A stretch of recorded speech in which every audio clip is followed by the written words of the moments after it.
first thing I want to talk to you about is the Mo Salah situation. It's David Ornstein has tweeted and has stated that the deal will not go through. He will remain as a Liverpool player for, well, at least until January anyway. But it's reported that another bid, whether it be verbally or officially, of around 220 was going to be placed and was going to come in.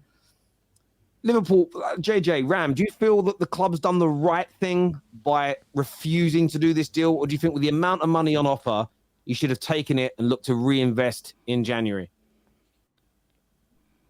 Ram, do you want to go? I'll let you go first, bro. Yeah. Put it this way. It's an ambitions thing for me. I think if Liverpool as a club, forget what the fans think. If Liverpool as a club have the ambition that, you know, this season's a top 4 season and we're going to just try and stabilize and then go again. Do you know what I mean? This next season or the season after that, when the players, Szoboszlai, McAllister, Nunes, acclimatise and kind of show that they're on that level, then I would have taken the money, like from a business standpoint. I think it would have been the biggest, the largest or second largest, do you know what I mean, transfer fee for a player ever. For a 31-year-old, Liverpool have never, ever been in that situation before where we're receiving like that amount of money for a player of that magnitude as well. If Liverpool think that, you know what, Liverpool can do something this season, we can win the Europa League and challenge for the league, then from a football standpoint, keeping Salah was the right thing, 100%.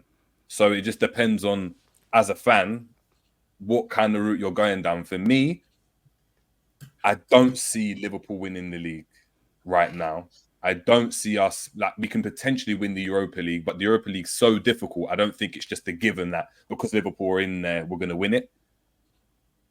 So does the question for me is, does not having Salah mean Liverpool don't get into the top 4? And I'm not too sure.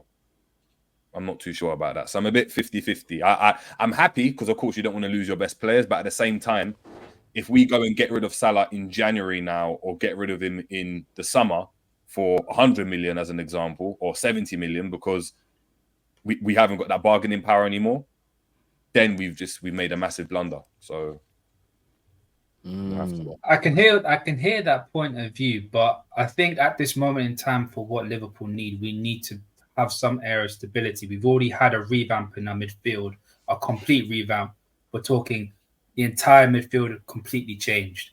And the last thing I feel we need is to have another player that comes out who is, in my opinion, is the second best player in my team. I think Alisson is our best player. But having to lose a player of his stature and a character in the team, I think it would just be a massive blow for everyone. And I think it might have a demoralizing effect on the team, in my opinion. That's why I was a little bit worried. And not only to add on top of that, is there a replacement that could get the same amount of output as him in the world? Possibly not. That is available and that we could get in January. I don't think so. So can I just ask a question to Liverpool guys? So, because see, my stance is the only players who are unsellable: peak Messi, peak Cristiano, and peak Hazard. Those are the only players in history that you can directly sell. The way you brought Hazard into the combo, stop it. You're not throwing in the Zard into that. Peak, anyway, no. Look at this mouth. Look at this mouth. This is not my opinion. These are facts. Peak Hazard was the closest thing to Messi and Ronaldo. It's not my opinion. That's just a cold hard fact. So those are the only guys where you don't sell. Like, but my thing though is this: 200 million is pocket change for Al Ittihad. That's pocket change. That's under the couch, under the TV. That's 200 mil. So my question to you guys is, what is the minimum? Because look, see, if you watch wrestling, it's like the $1 Million Man said, everyone has a price. We all have a price that we would sell our souls for. What would you sell Salah for minimum in January? Like, if they put this money down, screw it, sold. For me, in January, it would be 300 M's. I'm greedy as hell. I want 300 M's. I'm greedy. I am greedy as hell. So for 300, you would sell Salah in January. Do you know why? We all know Saudi Arabia need this guy. They need Mo Salah. It's like this is the guy that will propel them, that will bring the revenue from across the world. I know how desperate you want him. So I'm going to try and get the best price as possible. And I'm greedy. Have hope I'm greedy. Well, I'm not greedy. FSG's greedy.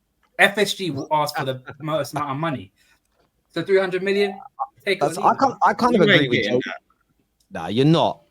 You're not. I agree with JJ. I think if whether you Liverpool fans really believe you're challenging for the Premier League this year or not, if you're not, and it's just top four, you're doing it with or without Mo Salah, in my opinion.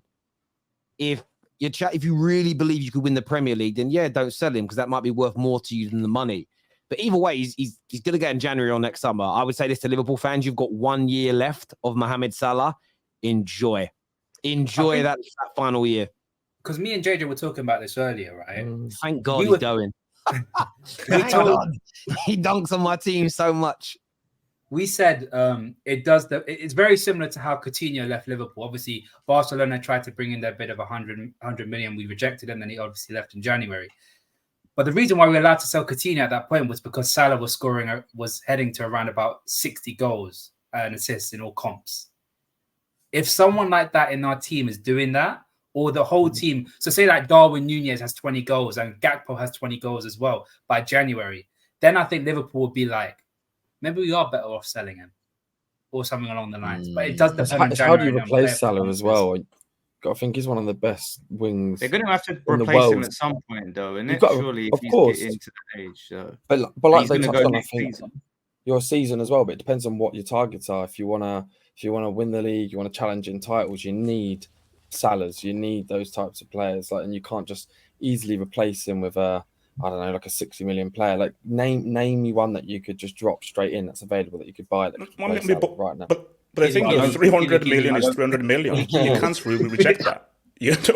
That's too much money to reject. So I mean, see, I agree with you.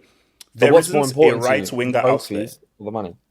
That's what's more important. When it comes to Liverpool, trophies are Liverpool, Arsenal, Man United, Chelsea. I know you're saying trophies. Yeah, but I know you're saying trophies, but that's where I go back to my point.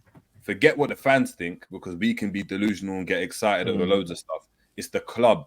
Do the club look at it, and they have to look at stuff and be like, realistically, what are the chances of Liverpool winning the league? We're not in the Champions League, so forget that. What are the chances of Liverpool winning the league? No, what are the chances though? It's not, you can't. Footballers can't. No chance. The club will believe in Klopp, innit? No, but it's still low. It's still low. Otherwise, they'll sack him if he doesn't win it. Then, because the expectation is you need to win the league.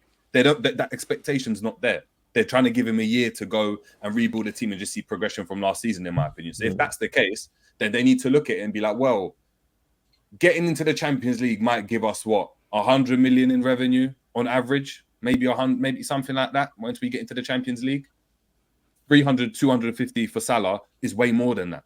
Maybe the club, 300 you couldn't say no to, surely. Maybe the club sees it as 100. Maybe the club sees it as like, maybe if we take out Salah, the chances of us getting to the top four get reduced significantly. No, but maybe that's how they see it. No, but I don't think it's that. I think it's PR.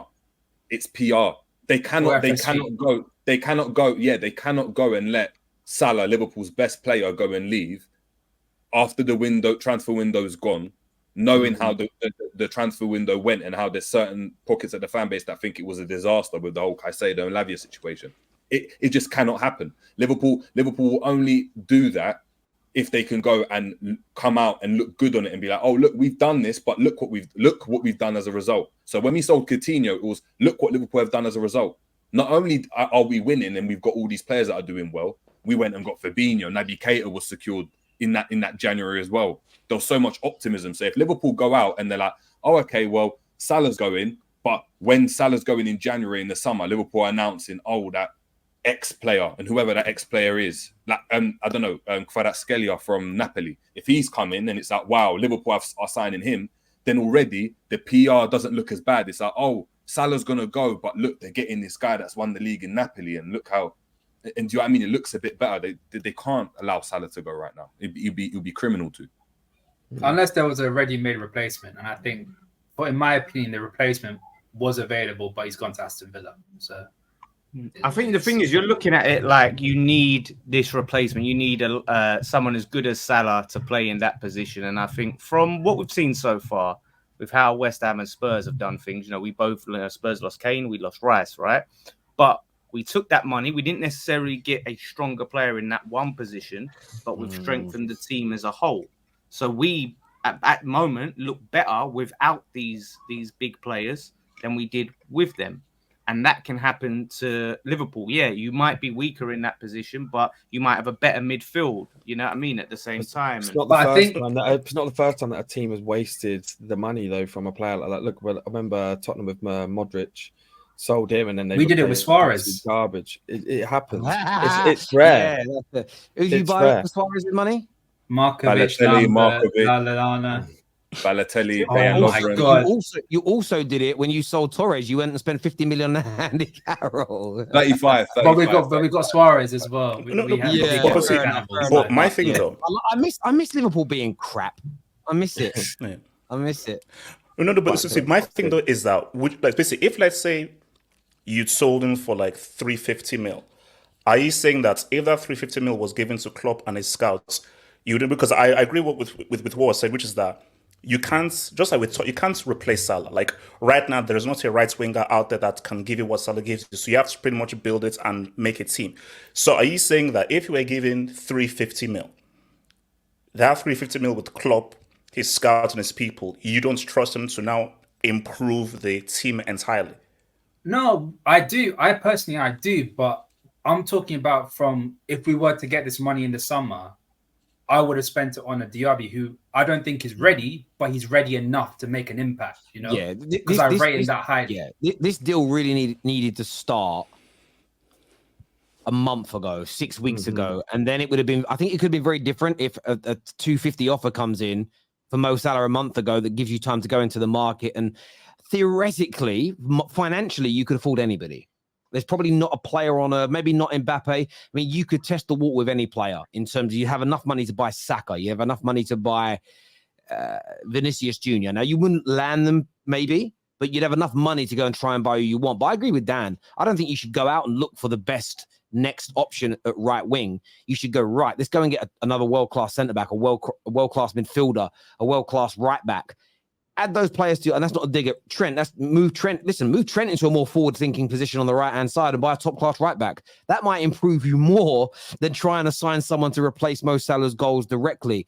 The replacement of Man United for Roy Keane, one of our greatest ever central midfielders, ended up being Michael Carrick, who profile-wise is completely different, but it works. And I think we always do that as fans. Who's going to replace him? Ward-Prowse and is nothing like Rice, but he's got a better crosser of the ball, better free kick taker, and then you've added in Alvarez, who again has got some of the qualities that Rice had, but not all of them. You add those two together, and now you put Kudus in the mix, who hasn't played a game yet. Suddenly, West Ham's team might be a lot better without Rice than with it in terms of balance and depth, and that all needs to be looked at, I think. But look, viewers, let us know what you think and what you feel.